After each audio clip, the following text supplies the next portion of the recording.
What's up, Blochead? Blocheadrell here, man. Welcome to 2025, the year of change. I got a script that I'll be reading from. Anyways, I got a series of special videos that will contain powerful messages to the youth, to my community, to my culture, and to the future of the people who will carry our legacy over the course of this year. I made my channel to give a shot at helping bring my community together to change the perspective on how we live our lives, and it will require a lot of nuts, and I fully understand I need to take on a lot, the scrutiny I'm gonna put myself under, and the consequences of what I speak about here in the future. With all that being said, we're going to dive in how I beat the streets, my journey and my experiences through it, and how I eventually became the man I am now.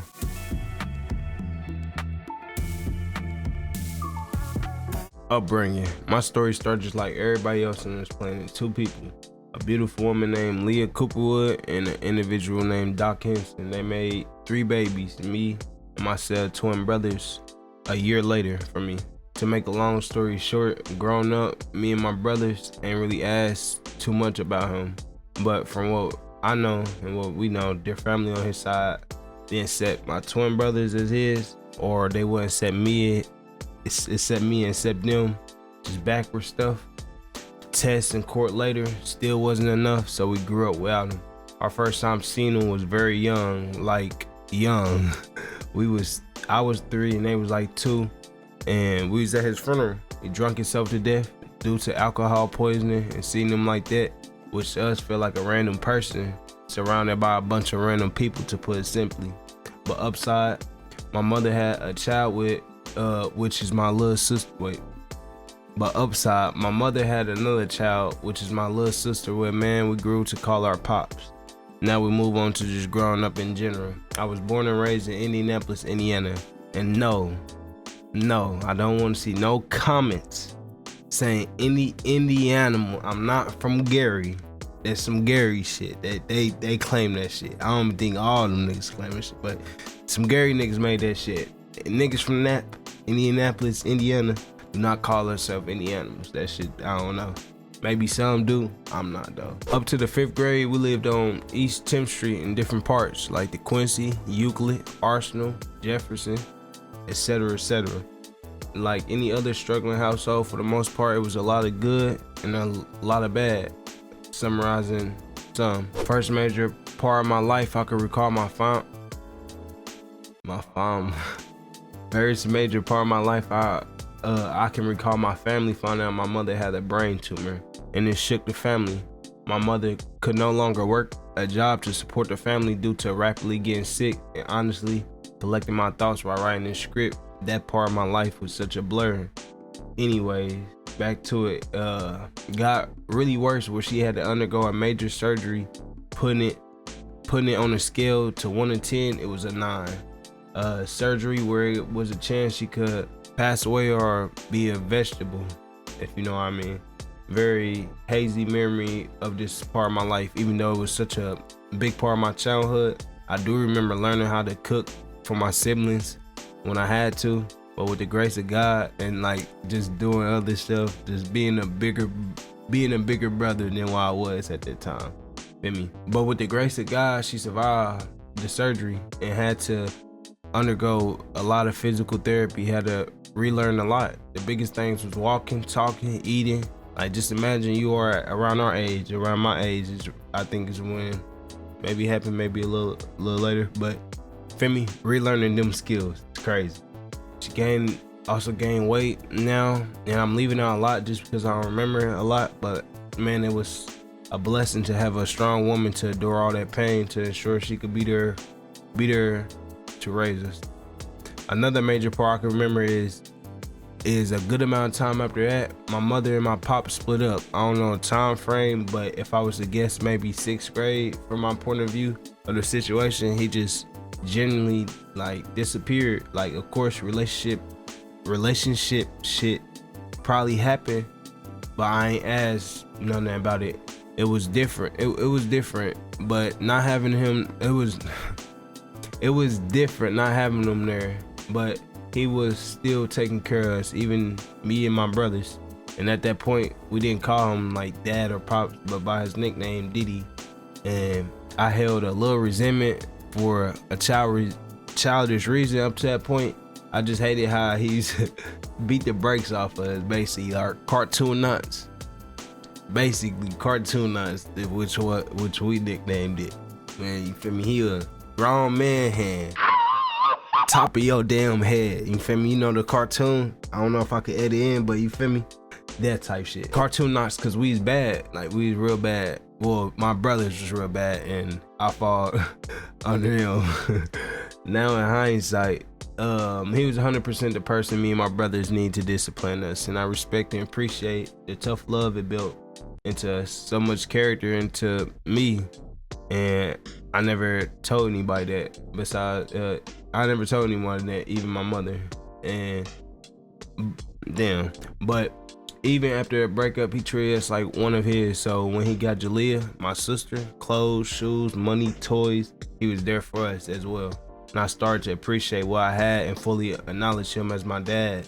Fast forward a bunch of time, I've been peeping patterns and signs that didn't mean much to me at the ages. I was seeing the stuff, but around 6 to middle school, stuff eventually clicked. The biggest thing was figuring out why so many different people came in our crib. They had a lot going on through our life, through our younger life. Like a time where our house got raided by the police. Like, all I could remember from that day was motherfuckers saw helmets coming up the steps, then boom, whole door kicked the fuck down. FBI, open up!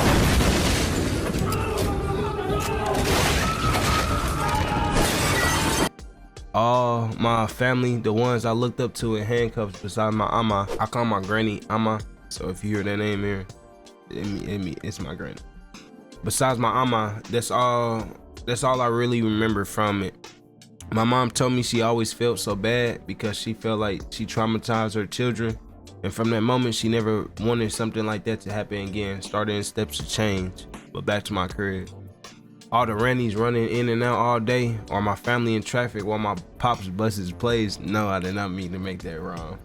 I can't tell y'all how many times I heard y'all gotta go upstairs, go to y'all room, go downstairs. Grown folk business. Grown folk business. And indeed, it was grown folk business was incurring, and that was one thing they did good on trying their hardest not to expose us to as a lifestyle and keep us as innocent as one can be. But around 8th to middle school, around 8th to the beginning of high school, the sandwich bags never having sandwiches in them, and the baking soda, like my pops, like when the play hit, it was cocoa. Like, if you know, you know. I'm in luck. Like, you feel me? If you know, you know. The stings and the lifestyle, all that, etc., etc. With all that, it led to me noticing my family was hustling. The sidewalk. I started to educate myself on certain things, and I had started to smoke gas, started skipping, started to skip and cut school. Hitting little licks, none too crazy at the moment, while not getting caught by no one. It was more or less just testing the waters, testing my wit, and what I can get away with. Side note, I noticed at an early age I had a characteristic where I enjoy not getting caught. Like, caught doing anything or caught causing trouble by my parents and by schools, by teachers at my young ages, which carried on to my teenage years by enjoying getting away with crimes. Now, they don't justify none of it, but do give a little context of how my mind worked. Fast forward with sophomore year, the start to it all, I went to Arsenal Tech High School. Now, if you live in that, you know Arsenal Tech High School is really Arsenal Tech College, because it's real life college for immature and super impressionable, for immature and super impressionable 8th grade graduates. But by far one of the worst high schools in my opinion you could send your child, especially the ones that was already bad in school. It just really enabled them even more. That's how a scary amount of the males that went there became killers, convicts, dope boys, scammers, or dead, etc., etc. The list go on. I played with my granny and mama, can I go there? Can I go there? Because all the guys from Harshman, if you know, you know, it's on 10th. Yeah, all the guys from Harshman is going there. If you know, you know. They expressed to me it's not the type of environment I need to be in. Even though I was a kid that always had good grades, never really got in trouble in school just because I never got caught. And up into tech, I have never got suspended from school, like or spilled or flunked a grade till then. So on the right path to success. But they knew the influence of Arsenal Tech hit different. They both dropped out at Tech. Anyways, up until this moment, my feet is still testing the waters. And that will soon, that will soon come to change when I meet my homie Solo. I meet Solo in Harshman Middle School, and we had a lot of mutual friends, and we were somewhat cool, but we wasn't friends or nothing, just cordial. Early in the year of sophomore year, he just out of nowhere walked in my Spanish class, and from there we locked in. We got close quick just because we already knew one another, and because we already knew one another. Meeting him there was a moment that ironically changed my life. Boom, let's set the scene. And when you get to tech, first thing in the morning, two main things you could do as a student. You could go to a cafeteria, chop it up, have breakfast with your niggas there, or go to a fountain. And the fountain was in the middle of school. And you chill and chop it up there. I'm chilling at the fountain, bro. Pull me to the side, chop it up in private. And he like, I brought a duffel bag and gloves. Let's go get some money. Let's go get some money. And I thought to it, just how you what? And that I don't know if how you what. I believe how you what is just an Indianapolis, Indiana term that originated from here. It probably did originate from here, but we claim it. So how you what is an Indiana term. How you what basically mean like it's just like it could mean that. It could mean a certain different things, or if you use it differently, you feel me? But yeah, for the most part, I mean like how you what? Like yeah, like you trying to go to the store? How you what? How you what? You trying to smoke? Like you feel me? He like, let's go pull a kick though. I'm like, shit, it's whatever, let's do it. To hear that story in the future, subscribe, sub up, bell, do all that. You feel me? Share, clip, all that. Do it. You feel me? Hey, I got something big in the works. So you feel me? So do your due diligence. Quick promo, but we came up for real. Like we came up for real, and from there, it marked our loyalty to one another, and that adrenaline was something I would soon get addicted to. And how much we both made from that, my vision was very clear on how I wanted to live my upcoming year.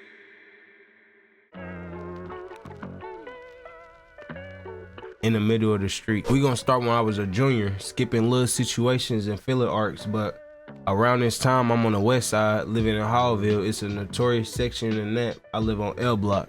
If you from the Ville like years ago, for real, you know what I'm talking about. You know what I'm talking about. But for the ones who don't, Lynn Street, that block was busting, no yet. I vividly remember rolling in the U-Haul with my folks on the first trip our stuff, and I just see gangs of niggas just strapped up to the teeth, yops all out, dope slanging, all that. And that's the street we moved to. And for me, all hell broke loose. I started going to alternative school because I got expelled from tech around end of sophomore year. No, junior year. The crowd that had formed around me was 5 of us, consisted of robbers and gangsters. And by this time, we was all knee deep. I started to sneak out my house area at night. First week of being there, I snuck out to make pape and see girls just straight lying to my mother all the time. I tell her I'm going to a friend house, or to sell a phone, all to just do robberies, or shit I just wasn't supposed to do in general. We all started to burn so many bridges by robbing any and everybody, either solo, by ourselves, dolo, you feel me? Duos, or on some team saving shit, 3-mans, you feel me? 4, 5, you feel me? We had different types of 3-mans, you feel me? So with doing all that robbing, we obviously made a decent amount of enemies, and we started to collect berries on our bounties like real life straw hats. If you know, you know. In conclusion, moving to L Block was a push to find out we had a knack for committing crimes and always making it back home, real deal in and out on missions. And that luck will last a good amount of time for some and a long time for others. Fast forward in time, we moved to an area on East 38th Street named Kinnear, which we called K Block, and my homie at the time started living with me. Me and bro locked in for real. My mother took him in like her own. Side note, I swear to God, my mama, like, so chill. Like, all my guys come over, we chilling. I swear to God, we was at the spot all the time, bro. Just had everything in the room, you feel me? My mom walk past, we'll throw the guns on there. I got a lot of story time to tell y'all. You feel me? Just shit like that. But just like Lynn, our addiction continued at this point. Each one of us loved to rush, loved to risk, and we was all well aware of our actions, and we just continued to hit bigger and bigger licks so frequently because we had slight advantage in the average Joe. So earlier I mentioned I would tell my mom I'm finna go sell a phone. Yeah, sometimes that would be true.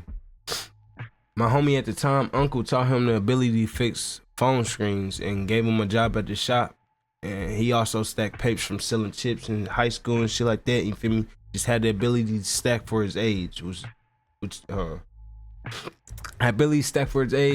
the time, and he was good off and had a good hustler mindset, something like my family, which always drive me to find ways to make some real paper. So with that being said, how we managed to take down so many people take down so many people from Lynn to in a Kinnear arc was a multitude of ways, but the going way was showing we had paid for it. Got down on everything. Like we took everything. Pos, Z's, QPs, P's, anything of value. Like empty your cash app, like anything. To real deal situation like getting shot at, ducking 5 stars, beefing with niggas, stolos, getting caught lacking, backstabbings, just on that type of timing real bad.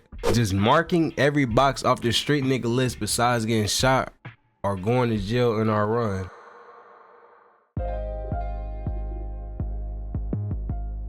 To understand how I crossed the street, we gotta go back to the end of freshman year when my first semi-real relationship ended terribly. I got cheated on and I just focused on myself and my needs, and I was cool off that timing.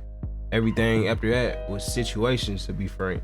And so, boom, we fast forward to Lynn, where I meet the woman of my dreams, aka the mother of my child, on Instagram junior year. I know, so our generation to do, but you feel me? A mutual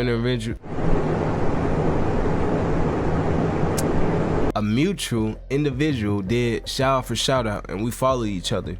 Coincidentally, she posts new friends. Let her tell it wasn't for me, but come on now. Skipping filler arc and a little time of us getting to know each other, we planned a classic movie date. This is my first date ever, despite being a junior. What's up? Yeah. I think I was a senior. I believe I was a senior. I was either one. Nah, I was a senior. This is my first date ever, despite being a senior, because I was so focused on a bigger lick, and it was amazing. I vividly remember that day so well. It was so needed at a crucial time for me. And after a few hiccups, we managed to start dating.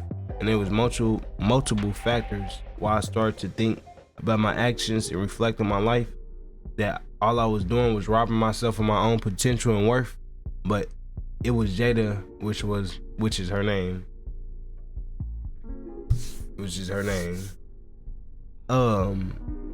Pushed me to be best version of myself. And it would still take a substantial amount of time before I could truly change myself internally.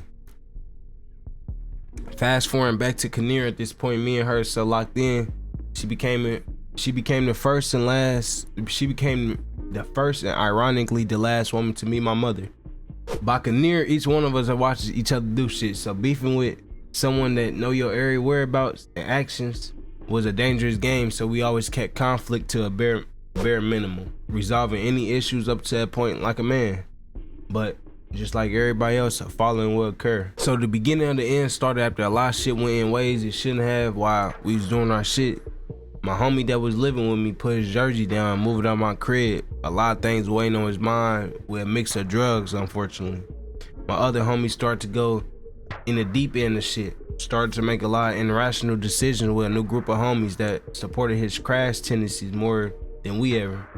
Because they was on the same timing from my point of view. In the later future, we fell out about some meaningless shit. Overall, so many different types of situations / misunderstandings that eventually led to niggas falling out. With the new crew eventually doing a lot of crash shit, which led him getting locked up. And I hope when you get your freedom back in 2026, your vision will be cleared up, hopefully, because you do got the potential buried underneath the street.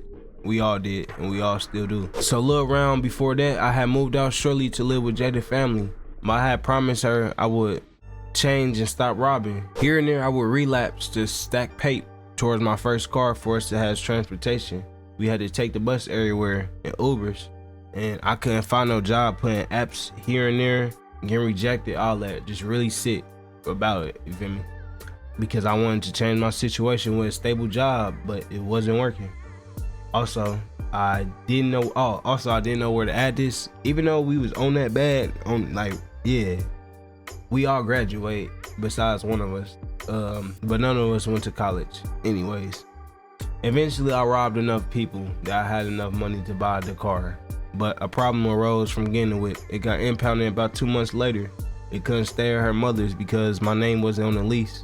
So we had to get it out, get the money to get it out the same day, and make a decision. Either I had to leave or me and her could go to my granny's because she had spare room. Excuse me. Obviously, we picked my Amas, so we had to move the same day of getting my car back. So now we at Amas and we just going with the flow. I'm still getting little altercations, but slowed down drastically. I had only robbed 3 people over there. I also got two warehouse jobs doing that, like, you feel me?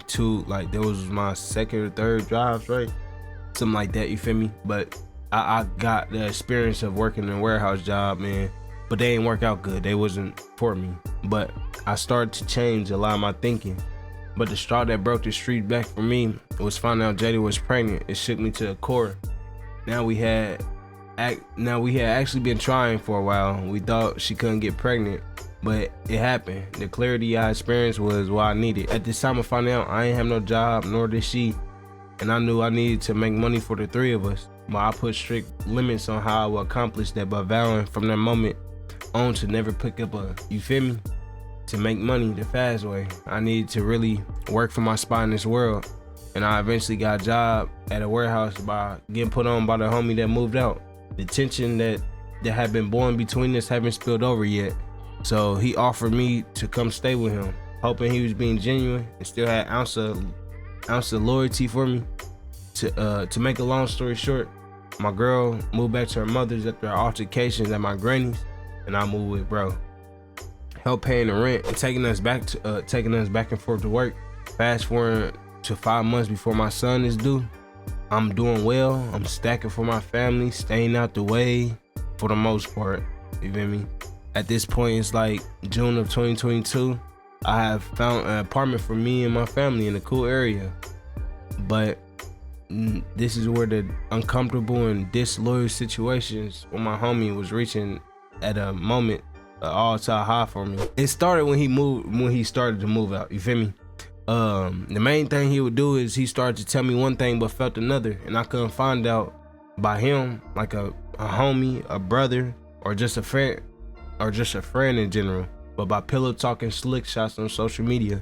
And I done heard everything from that pillow and seen everything.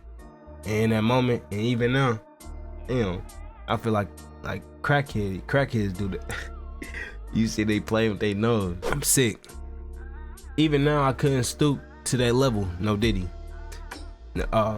Even now, I didn't say no Diddy for that. Look, even now, I couldn't stoop to that level. No Diddy, because there was a point in time where you was my closest homie to me. You know everything I did for you, nigga. You know everything I did for you. Hold on, pause. and I remember everything you did for me. And I still, to this day, have a picture of us in my crib, and I still respect the old you. But once you show me you put certain nasty traits above traits I live by and I respect, we had to step back from one another at that moment. I was so one with myself and how I wanted to carry myself, and no one could get me out that element. So motherfuckers did what was best, and we stayed away from each other. I was even the one try to rekindle our friendship multiple times when we had children, because we always talked about how it's gonna be like this and like that, and then they gonna do this and that, and how our kids gonna grow up and they gonna be friends by the end. I held my end. I had my end. I held my end. I kept my end. Our kids still play together. I still enjoy seeing them together, and still to this day, they still do. Regardless if we don't talk, because all the meaningless pent up emotions doesn't affect them.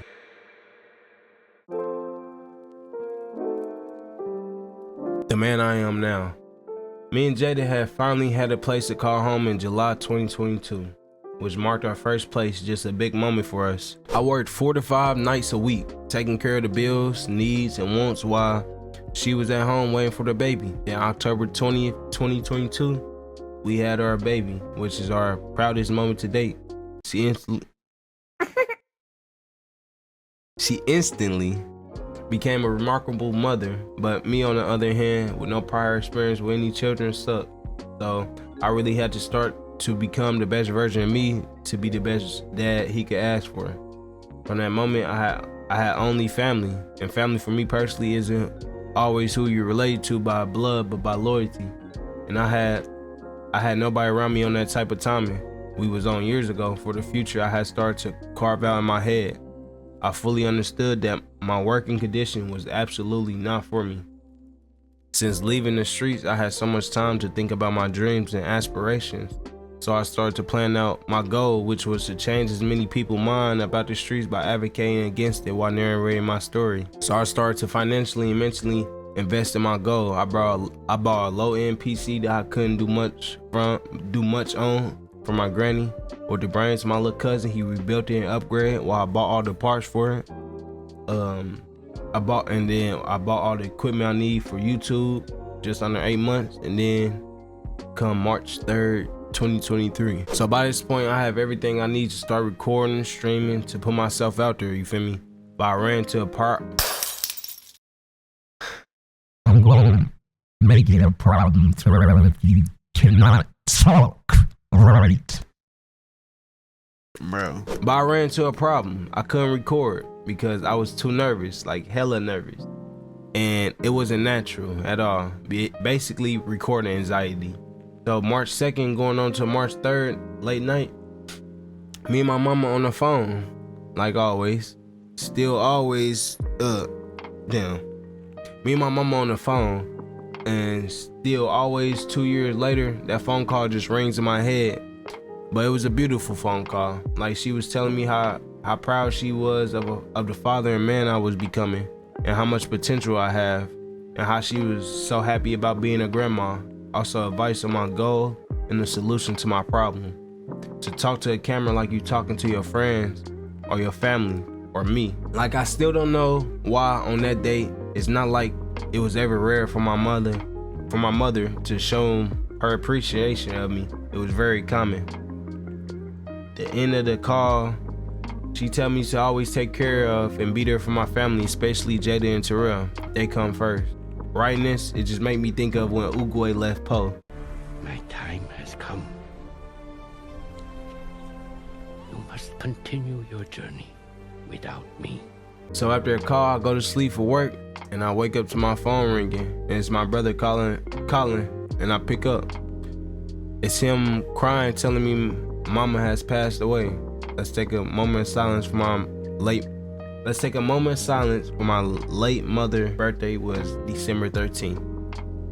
Just came up, just passed. Big 38. She would have been 38 years old.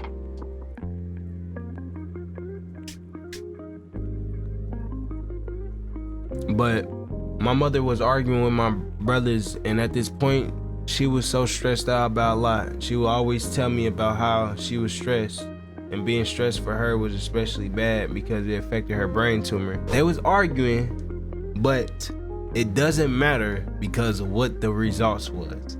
There we go. But she had seizure and then a heart attack. My granny ran in to help her bring her back, but she took her last breath, and a big snore and a tear rolled down her eye while Amma and my brother tried to bring her back like they had before. But this time would mark the last. Initially hearing what happened was like, man, I really can't put into words how heartbreaking it felt for me. Literally devastating. I got over there and yeah, without doubt, that phone call would be the last time she was able to speak to me. I cried and cried for a couple days straight, just trying to wrap my head around all of it. Just seeing my mother lifeless on the floor and getting carried out in a black bag would be enough for the average person to break. But it would be the goodbye conversation my mother gave to me on that phone that gave me the courage and strength to record and end my first YouTube video on March 15, 2023, taking only 12 days.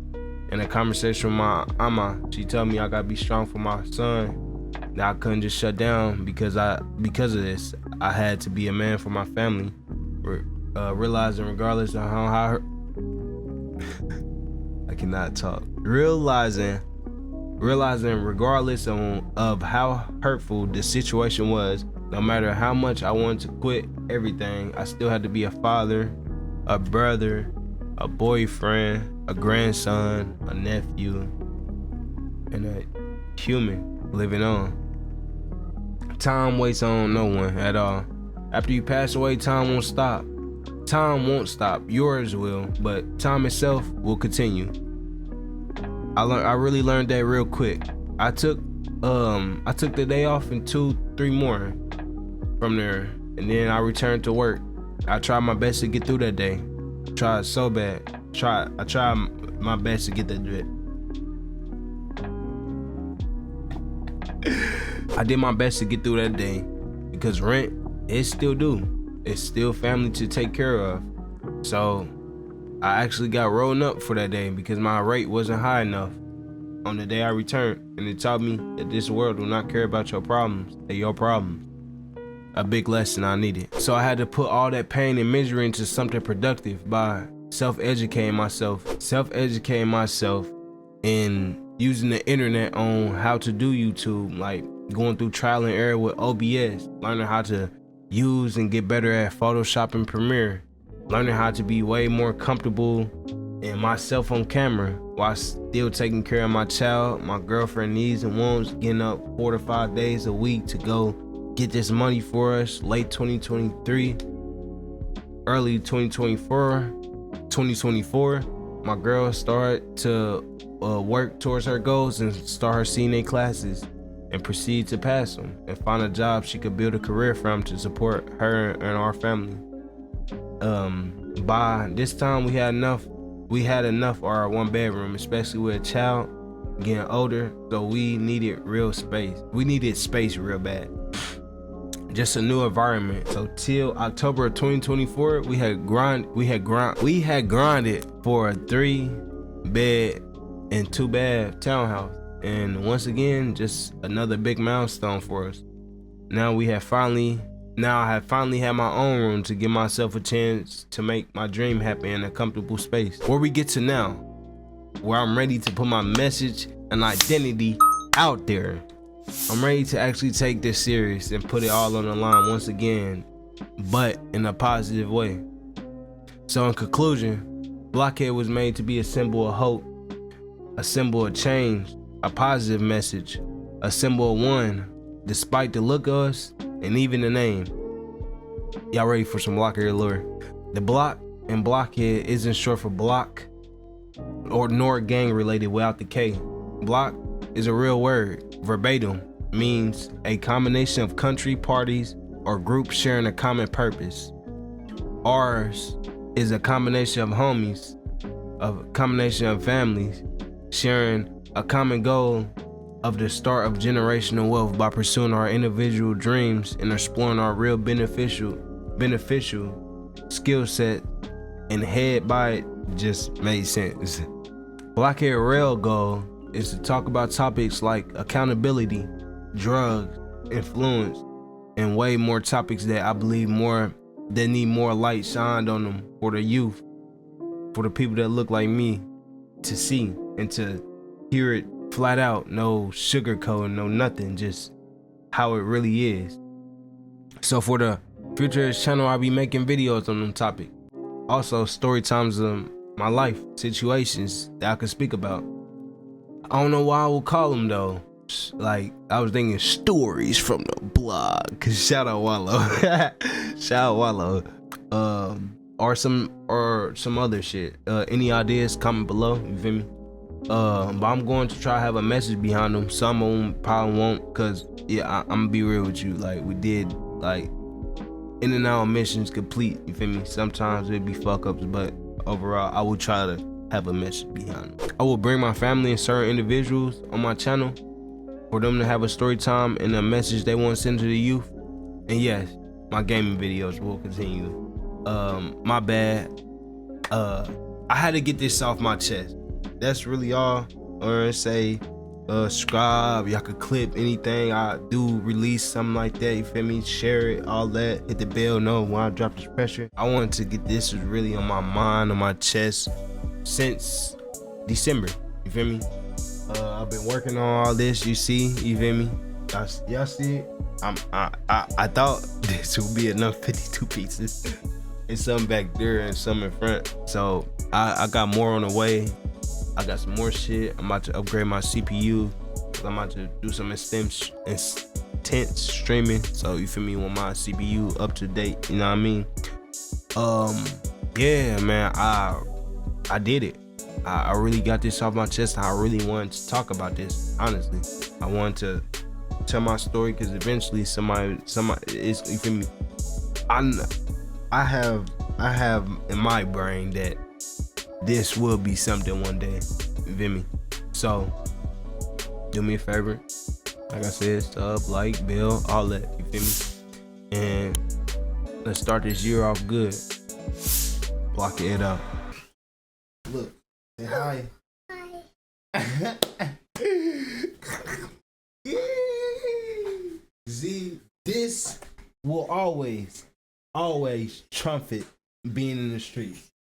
Being a father to your son will always, or your kids will always trumpet the streets. And that will be my message. Blochead out.